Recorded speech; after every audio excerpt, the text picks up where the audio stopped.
Week 16 of the fantasy baseball season, and here's a few pitchers I look to sell and trade this week. The first pitcher is Taj Bradley of the Tampa Bay Rays. So Taj Bradley, last season, he came up as one of their top prospects in the system. 104 2/3, 5-8 record, 129 Ks with a 5.59 ERA. But this season, it's been totally different for Bradley. 75 1/3, 5-4 record, 90 Ks, a 2.63 ERA, 1.05 WHIP, and 6 quality starts. So Bradley, he missed the first couple months of the season, but now he's been in mid-season form, especially the last month of the season. 31 innings, 3-0 record, 37 Ks, and 0.58 ERA, and 0.90 WHIP, and 3 quality starts. So Bradley's been going out there. He's been pitching great baseball, no doubt about it. Through the last 4 outings for this Tampa Bay Ray team, but I just don't think he's going to sustain it.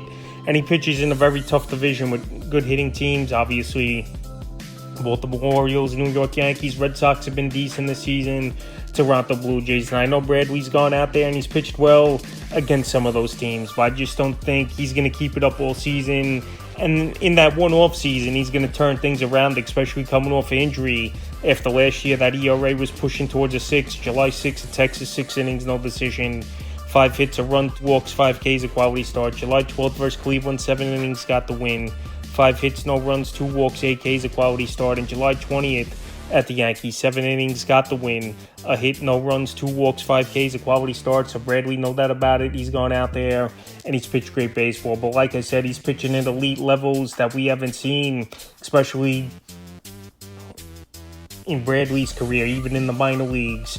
And last season, obviously, with the ERA close to a 6. So right now, well, he's one of the best pitchers in fantasy baseball over the last month of the season. I will put him on the trade block and see what you could get for him. I'm not dumping him for anything, but if you could get even 2 players in a deal or a big bat that you need in your lineup, I would do it this week. The next pitcher is Seth Lugo of the Kansas City Royals. So no doubt about it, Seth Lugo's had a great season. One of the best pitchers in fantasy baseball, and he's proved a lot of people wrong that he wanted to go from a reliever for most of his career to a starter. And this season, he's having a Cy Young caliber year, 136 innings, 12-4 record, 122 Ks, a 2.38 ERA, 1.04 WHIP, and 16 quality starts. But the last month of the season, 32 innings, 2-2 record, 35 Ks, a 2.25 ERA, 0.94 WHIP, and 4 quality starts. So Seth Lugo, he's gone out there and he's pitched great the majority of the season. And now coming off a complete game versus the Chicago White Sox, his value's all the way up there, is Seth Lugo. Right now, well, he's coming off the complete game and pitching well, even though he had a little hiccup the last 2 outings before this game. I would sell Lugo high. He's almost at the innings he reached last season, 10 more innings till he reaches that limit. And I don't know if it's going to be sustainable. I know there's only a few more months of the season, but right now, Lugo, like I said, one of the best pitchers in fantasy baseball. And you could get 2 players in a deal for him. July 6th at the Rockies, 6 innings, got the loss. 5 hits, 2 runs, 2 walks, 5 Ks, a quality start. July 3rd at the Red Sox, 5 innings, got the loss. 10 hits, 5 runs, a walk, 6 Ks. And July 21st, a complete game in that one versus the White Sox. 3 hits, a run, 6 Ks. But right now, while Lugo's pitching great baseball and coming off a great complete game, he's a perfect sell-high candidate this week. But like I said, you got to get a good haul or a great bat in a deal from the next pitcher, Luis Severino of the New York Mets. So Severino, there's a possibility he might get traded at the Major League trade deadline. I know this New York Met team, they're right there with the wild card. Bunch of teams fighting for those last couple spots with the Mets, Pittsburgh Pirates, Arizona Diamondbacks, San Diego Padres. But Severino, he's pitched a lot of innings this season compared to other years with injuries and just bad performances. So on the year, 115 2/3, 7-3 record, 88 Ks, 3.58 ERA, a 1.18 WHIP, and 9 quality starts. In the last couple weeks, 12 1/3, 2-0 record, 11 Ks, a 1.46 ERA, 0.97 WHIP, and 2 quality starts. To Severino, no doubt about it, he's turned it around.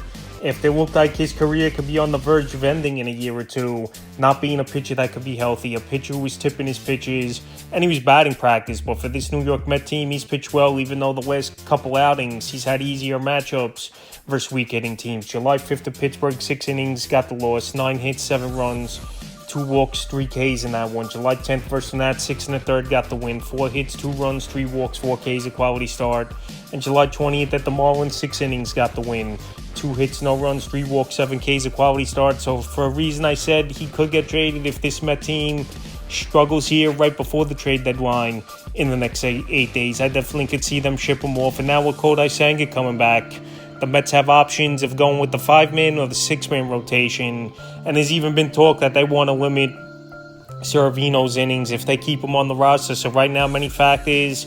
And right now, well, he's gone out there and pitched well versus 2 weak hitting teams. He's a pitch I would sell high this week because we've seen him this year versus pretty solid hitting to great hitting teams. He struggled, and his next outing's a tough one, July 25th versus the Atlanta Braves. So right now, well, Severino's pitching good baseball. He's a sell high candidate this week because I think he's still an inconsistent pitcher, and we'll see what his innings things and if he gets traded possibly or not at the deadline. The next pitcher, Jack Flaherty of the Detroit Tigers. So this rotation, they've been decimated with injuries over the last couple weeks here, is this Detroit Tiger team. And Flaherty, obviously, he's been one of their bright spots in the rotation, but he's another pitcher with injury history and a guy who really hasn't been good over the last couple seasons. But this year, he's definitely turned things around. 7-5 record, 102 thirds, 127 Ks, a 3.13 ERA, 0.96 WHIP, and 10 quality starts in the last couple weeks. 11 2/3, 2-0 record, 12 Ks, a 2.31 ERA, 0.69 WHIP,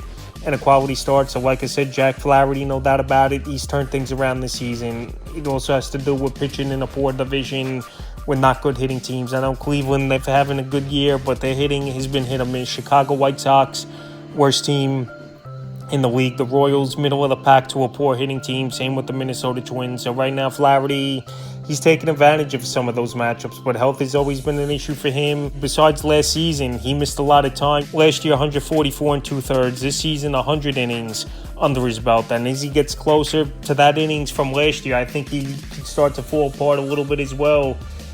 June 27th at the Angels, 5 2/3, got the loss. 7 hits, 5 runs, a walk, 7 Ks.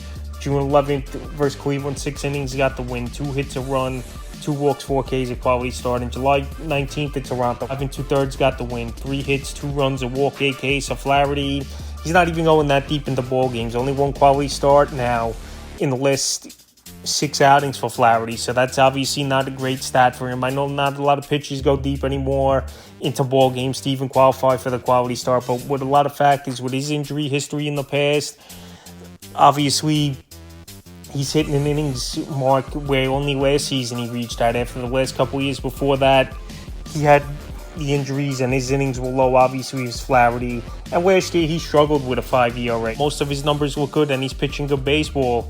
Is one of the better pitchers overall in fantasy this season. I think I would sell Flaherty high because, like I said, he's not getting the quality starts. Injuries have been an issue in his past, and also reaching that innings mark could be a problem as well for Flaherty. So he's a sell-high pitcher this week. Final pitcher I looked at selling trades, Tanner Scott of the Miami Marlins. So Tanner Scott most likely is going to get dealt at the MLB trade deadline. We know this Marlins team is one of the worst teams in all major leagues, and they're going to have a fire sale, most likely of veterans. We're going to see Tanner Scott, Jake Burger, I believe, Josh Bell get dealt in deals. And right now, Scott, well, he's the closer with Miami. We don't know if that's going to stick.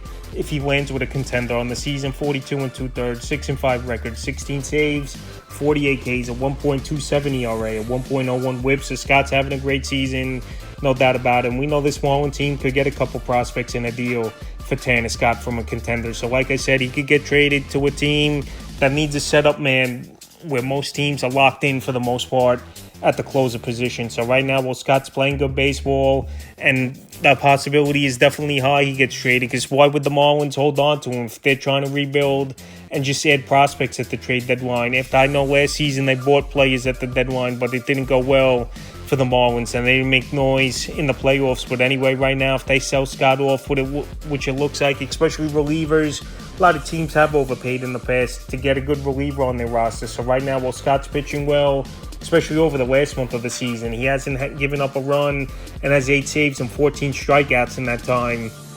He's a sell-high candidate, because right now, if he gets traded in the next 8 days at the MLB trade deadline, and like I said, to a team that don't need a closer but uses him as a setup man, you're at a closer when you could have took advantage of that and traded him, knowing that the Marlins most likely are going to deal him. So that's a few pitchers I look to sell and trade here for Week 16 of the fantasy baseball season.